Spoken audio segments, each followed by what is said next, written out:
Won't you take me back to Tennessee? The award-winning Tennessee Wildcast is on the air with the latest info about hunting, fishing, boating, wildlife watching, and all things outdoors.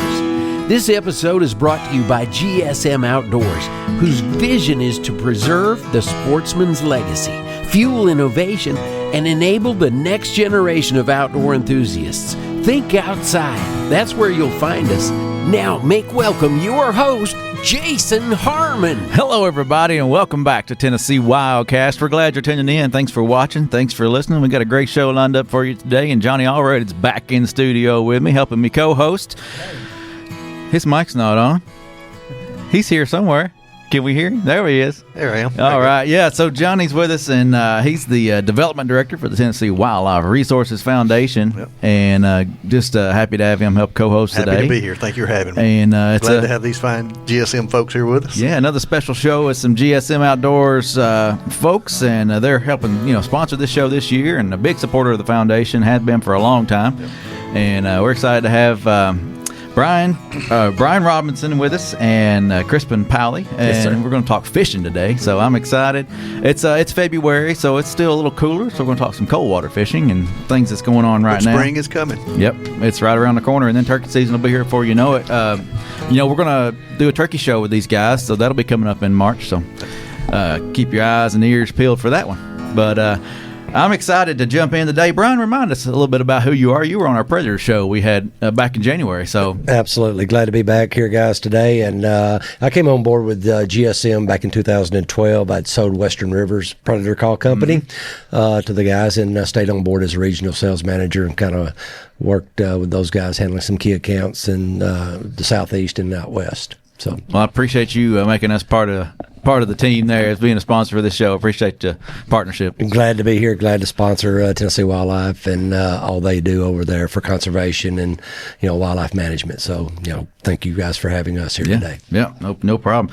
So Crispin, tell us about yourself. Vice President, you're going to be on our turkey show coming up in a few months, but we're going to talk fishing today because you like to hunt and fish. Yes, what sir. I hear. Yeah, I do as much as I can of both. Been with GSM for about 3 years now. I've been in the fishing industry for about 25.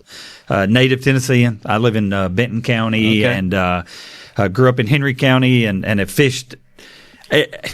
I don't know that I fished every lake in the state of Tennessee, but I bet you I'm in the top 90%. So fishing in Tennessee is it's very near and dear to me. Mm-hmm. It's amazing. We say this all the time, but the diversity of this state, from incredible. East to west, you got it all. It is incredible. You can go fish highland reservoirs, you can fish river systems, you can fish, flat colored water, deep clear water. We've got it all, in all species, and really good quality of fish everywhere too. Yeah, it's amazing. We're going to have to go fishing sometime. Say it. I just need a reason. So today, like I said, we're going to talk all things fishing. We're going to give away some stuff. This, as part of this partnership, they're GSM and is giving us some product to give away to the listeners. So if you're listening or watching out there, make sure you like, subscribe, follow, share, all those fun things, because that's how you get your name in the hat to win some products. You may not be able to see it all on the table. We're going to hold some up today, talk about some of these products, but I mean things like worms and buzz baits and hooks and all kinds of fun stuff. Today we're going to be talking about these products, giving them away, so make sure you do that. And one thing I want to mention real quick is our radio partners. We appreciate our radio partners. They do a lot for us out there. And we also appreciate Carbon TV for running Wildcast. So make sure you check those platforms out as well, or listen to us while you're riding down the road on the radio. Today's station, WOKI, out of Knoxville, Tennessee, 98.7. Great fishing around Knoxville. Yes, sir. Ott Depot won the Bassmaster Classic there right in Knoxville. Pro fisherman right there in Knoxville. We'll have to get him back on the show sometime.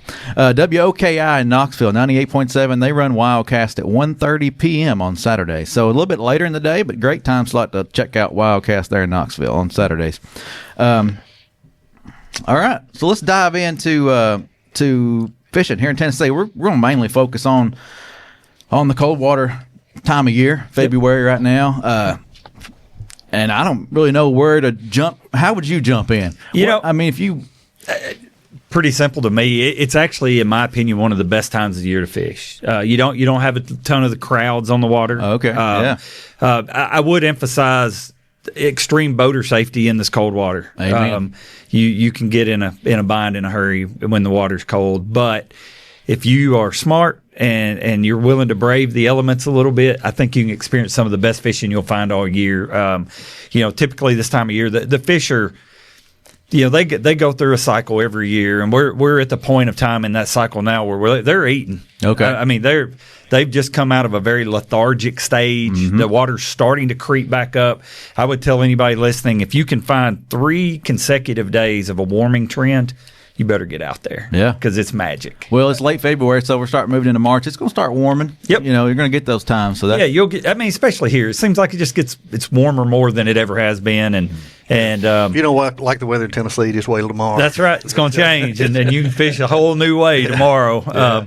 But this time of year, I typically catch my biggest fish of the year every year, either in February or March. Okay. I could probably go back and document that. And the thing is, it's kind of however you want to do it. Mm-hmm. There's days where you can fish pretty fast, cover a lot of water. There's days where, this is an area that I traditionally catch them in this time of year. All of the conditions are right. I can kind of sit down, not move around a lot, and just kind of soak there and have a shot to catch a real big fish. So yeah. Well, I'm sure you're fishing out of a boat probably, yep. But even people who like to fish off the bank can have success this Same time thing. of year, right? Yeah, they're a lot of times this time of year, fish are getting closer and closer to the shoreline, especially a lot of times that's your warmest water. Mm-hmm. If you've got a rock base, specifically some dark flat rock that'll absorb heat, banks, my wife always goes, you've got this new boat, you go out and throw towards the bank. I don't get it, but this time of year from the bank, you can be very successful and multiple species of fish. I primarily bass fish, but I love to crappie fish. This time of year, you're kind of getting on the back end of sauger, which can be a lot of fun and really good to eat. Catfish are really starting to bite anywhere that you've got especially if you've got any warm water influence. It's just a good time of year to catch a bunch of fish. Yeah. One thing I want to mention though, just the safety part you brought up earlier. That's one thing that we're trying to stress here at the agency. Wear your life jacket. Be safe out there on your boat. Don't fish too close to those dams. We recently did a scenario to show folks what can happen if a boat goes through or over, or gets caught up in that current below or goes over a dam. So just stay away from those and make sure you got your equipment up and running. Yeah. And nothing's worth that. Yeah. What no fish is worth what fishing day is worth that. No. So I appreciate you bringing that up. And then another thing, I've caught my biggest fish off the bank. It was spring. I was in college. I was fishing off the bank, and 6-pound bass come out of there. So you never know. Yeah, it's been a lot of days. I'd love to have one of those in a boat. I promise.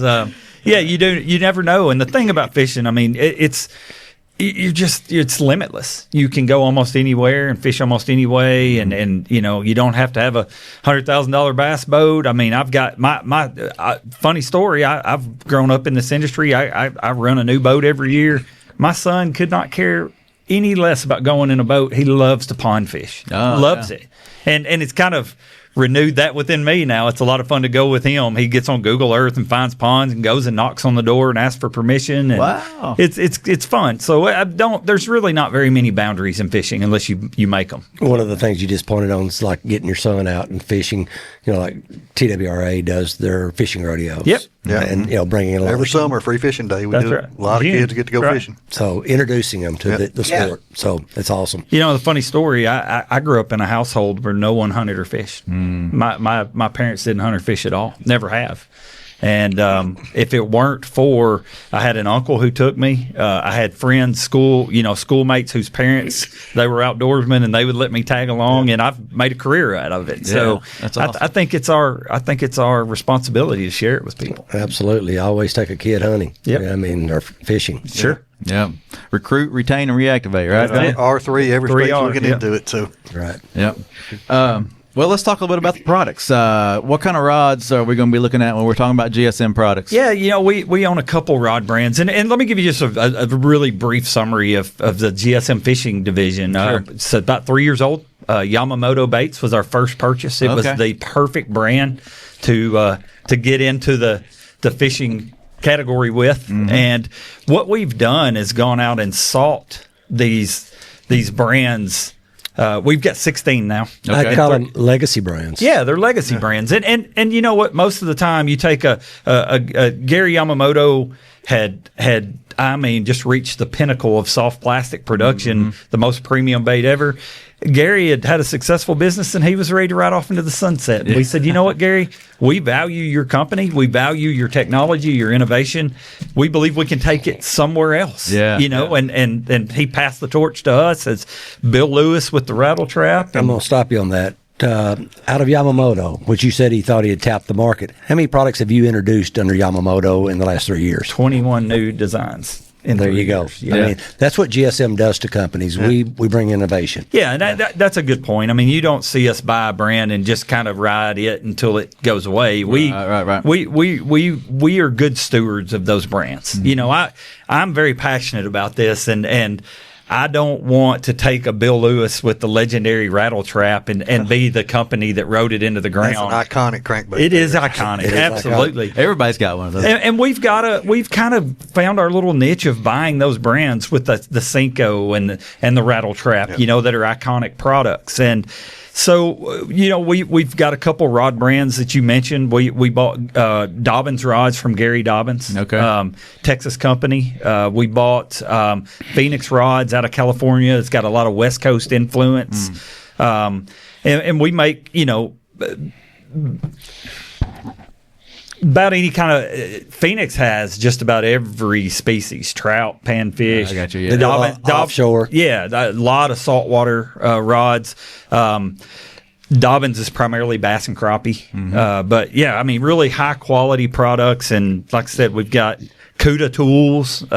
You really need a pair of pliers and scissors and line cutters and things of that nature. So we've put together a portfolio that really complements itself. And you've seen a lot of growth, I guess, in the first 3 years. Yeah, we've been very blessed to.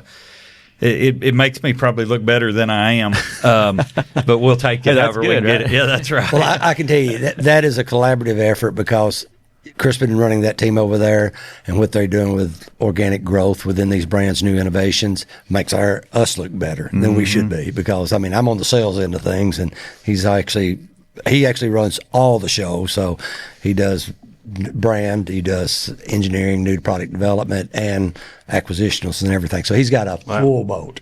Yeah, that's awesome.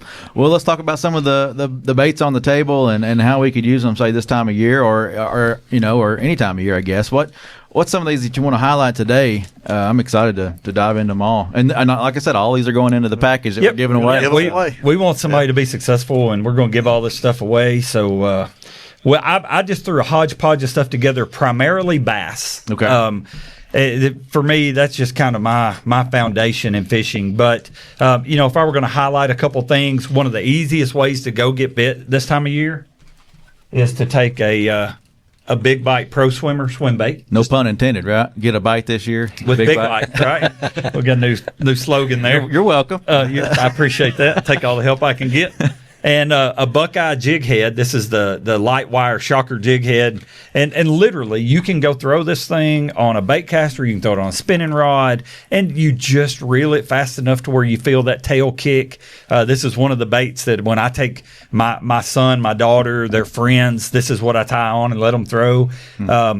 It doesn't take just an insane amount of knowledge or skill. It's just like a lot like a lipless crankbait, right? You throw that sucker out there. This is the hammer trap, which is kind of the newest iteration of a rattle trap. Okay. And this time of year, when those fish, like I told you, 3-day warming trend, those bass start getting up near the bank. You go take a lipless bait, throw that thing around, and just reel it fast enough to feel it vibrate. You want to see your rod tip shaking. Less than 6 feet of water. Okay. You can really simplify it. You can really complicate it. But for the sake of people just being successful, I'm trying to be real simple. Yeah.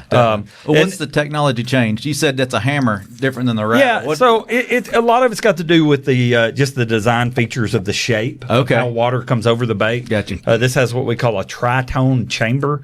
So you get actually 3 different sound frequencies, and there's a lot of science behind what triggers a fish to bite, Definitely.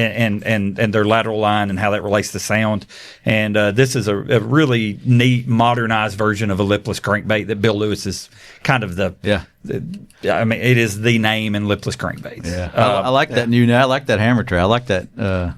Yeah, we're really excited about how it came out. Really nice packaging. The bait itself is real sleek, and it'll really catch them. Super easy. Awesome. If I could highlight one more, this is new for us. A lot more. Well, let's spend a minute talking about the trick shad. We did this. We actually started a brand, an organic brand, Buka brand, and it's named after a guy named Mike Buka in Georgia, who is just.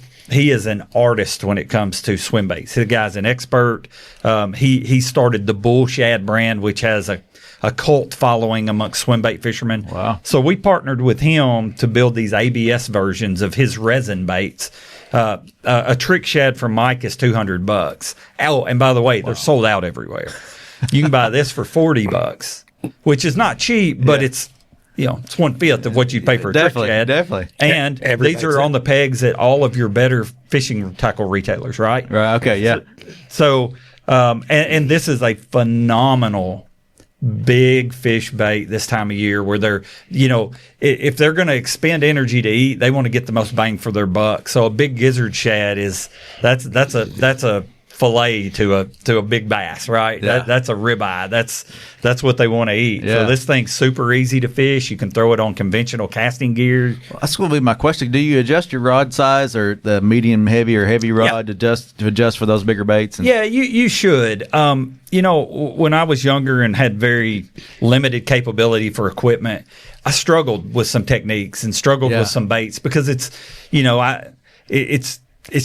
not going to be conducive to try to throw a heavy bait or rather a light bait on a heavy stiff rod. Mm-hmm. You're going to work yourself to death. You're not going to enjoy it. You're not going to be as successful.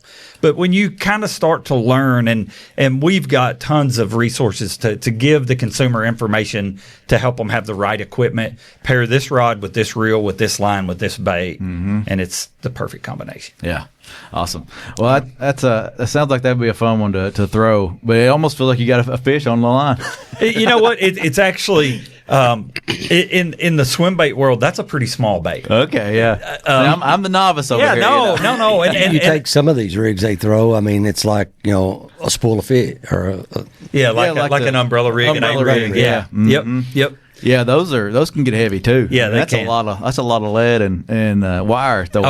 Back years ago, before everything has kind of gotten more refined and restrictions, which it needs to. You got to have parameters and guardrails. But sure. I remember we'd take 3 or 4 A rigs and hook them together, and it looked like a whole cloud of bait fish coming through the water. But I mean, that's where innovation comes from. That's the thing about fishing that's fun is you can alter any of these to your personal preference. And I've got buddies that'll, he'll take that swim jig right there and paint the eyes red, and he just believes that they always bite it better with a red eye. Yeah, or a red hook. Yeah, right. People, the trailer, things like that. Yeah. So we touched on Buckeye. I guess we did with the hooks, but Buckeye, you got Buckeye lures with buzz baits and other jigs and things here. Yeah, Buckeye is kind of our wire bait brand. So jig heads, jigs, spinner baits, buzz baits. That's going to be Buckeye. But one of the things that we do within the fishing side of GSM is we kind of categorize our baits under brands. Like Bill Lewis, for instance, is all hard baits. Buka's all swim baits, and Robo Worm is all finesse worms, and Yamamoto's soft plastic. So gotcha. Well, I love to fish any time of year. I love to creek fish. What do you have in the line of creek fishing and things like that? Yeah, so we actually have several things that, and I do too. They're in the heat of the summer. Yeah, most of us grew up creek fishing anyway. Yeah, in the heat of the summer, there's nothing more fun to me than grab a little spinning rod and go wade creeks. Yeah. Over there where I live, the east side of Kentucky Lake, there's some phenomenal creek fishing. Where are those at? There's some phenomenal creek. Okay. Just done on the other side. But we make a bait with Bill Lewis, and if I'd have known you were a creek fisherman, I'd have brought you one. The gnat. The gnat is phenomenal. Yeah. It's a little tiny. We call it the gnat because it's little, but it's got a big bite, right? Like it's a little bitty tiny hard bait that swims about 3 feet deep. You can throw it on a light spinning outfit, and everything that swims will bite it. I've caught crappie, bluegill, bass, white bass. It's caught stripers on it. Like it's a pretty fun bait to fish. And the gnat.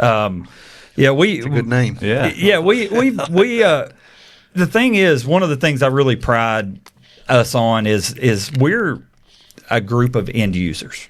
We're a group of avid, passionate anglers. Mm-hmm. And Wes that works with me, it's Bill Lewis's grandson. Wes loves to wade fish. Right. So, he brings that to the table, and we try to address all those different directions that, fishing's not one size fits all. No, yeah. And there's guys that love to bank fish, wade fish, boat fish, catfish, crappie fish, what have you. And we try to make something meaningful for everybody to be successful with their time. Yeah. Yeah, I think that's awesome, and it's cool that you have some of the family members still into those in those different. Yeah, we do that with company. a couple brands. Yeah, it's we believe in the legacy of the sport and these brands, and we just, like I used the word steward earlier. It's something that's very important to us. It's to steward these brands with integrity and grow them and better them. And sometimes you kind of got to know where they started to know how to take them where you want to take them. Yeah, definitely. Well, GSM's done a good job of that, and we talked about getting these products. You can buy them at any good retailer has all of your products. I mean, anywhere you shop for sporting goods, they carry your products. Yes, so sir. Just drop in and get them. Yep, find them.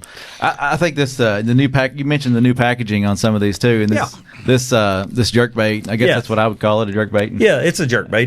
This is a Bill Lewis product. Like I said, Bill Lewis is our hard bait line. Yeah, and we call it the scope stick. And this is a jerkbait that you can go fish like a conventional traditional jerkbait, but we engineered some qualities into it that make it a little more applicable and honestly just better for forward-facing live sonar. It's got a flatter front end where the bait's coming at you. It's deeper through the sides, and honestly, it's built to give you a little better return on sonar. Okay. So hence the name Scope Stick. Yeah, right? yeah. But yeah, the packaging's very unique. There's not very many things on the peg out there in that type packaging, and shows the bait real well. And we've got all the info on the bait on the package. So yeah, it's fun to not do what everybody else does. That's cool.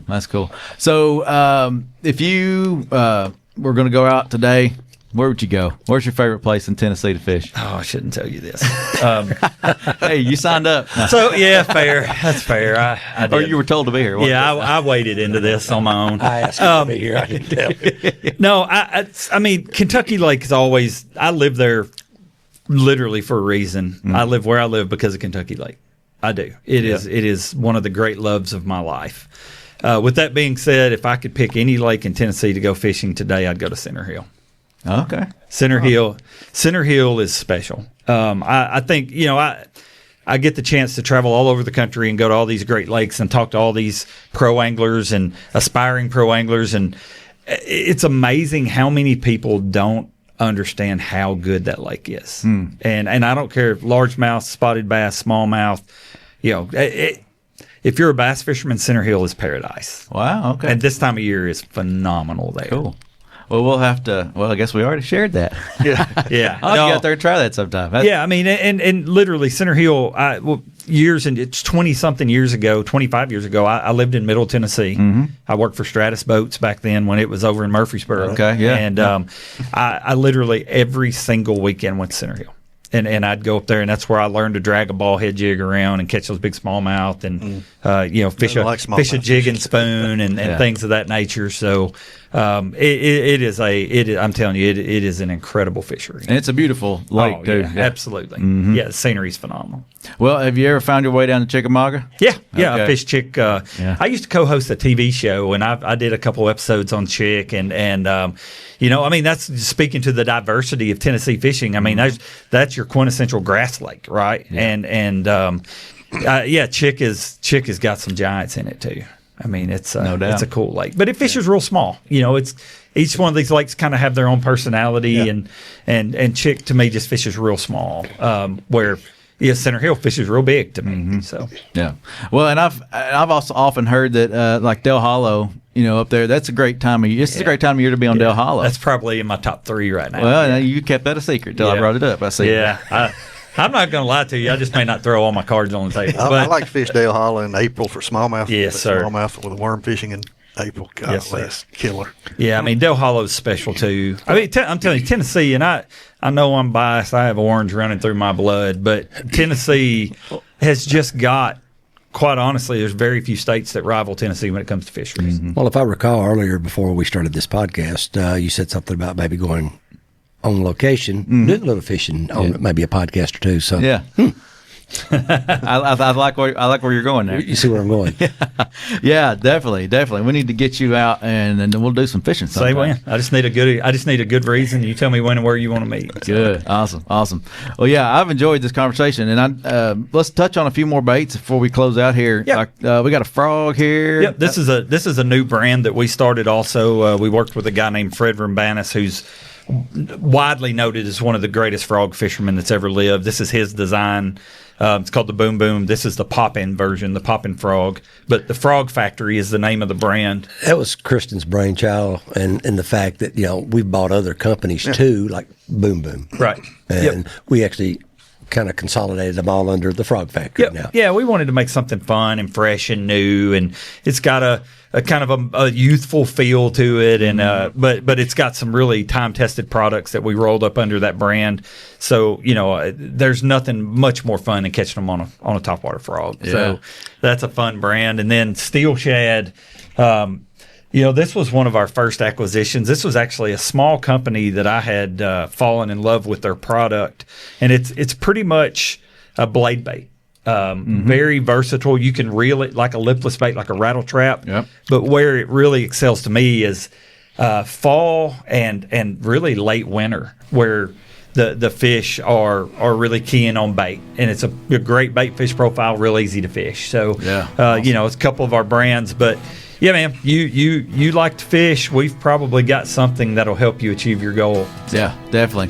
Go to gsmoutdoors.com, scroll to our brands. Yep. You can see what all's offered. You can find all these products in your major retailers, like a Bass Pro or Academy, things like that. You can find these products, so go check them out, try them out, and then, like we said, subscribe, like, share, comment. Engage with this show and make sure you follow the instructions in the comments below so you can get your name in the hat for this box of awesome baits and goodies. So appreciate you guys. Thank you guys. Again, this is great. It's a great partnership. Appreciate your support of the foundation, the agency, and now Wildcast. It's just it's awesome. Yeah, it's good partnership. We do appreciate you. Yeah. Well, this is Tennessee Wildcast. Get out there, go fishing, go hunting, have a good time, and we'll see you next time. Stay connected with TWRA by visiting our website at tnwildlife.org and follow us on Facebook, X, and Instagram. You can invest in Tennessee's wildlife future by purchasing a license at GoOutdoorsTennessee.com. That's GoOutdoorsTennessee.com.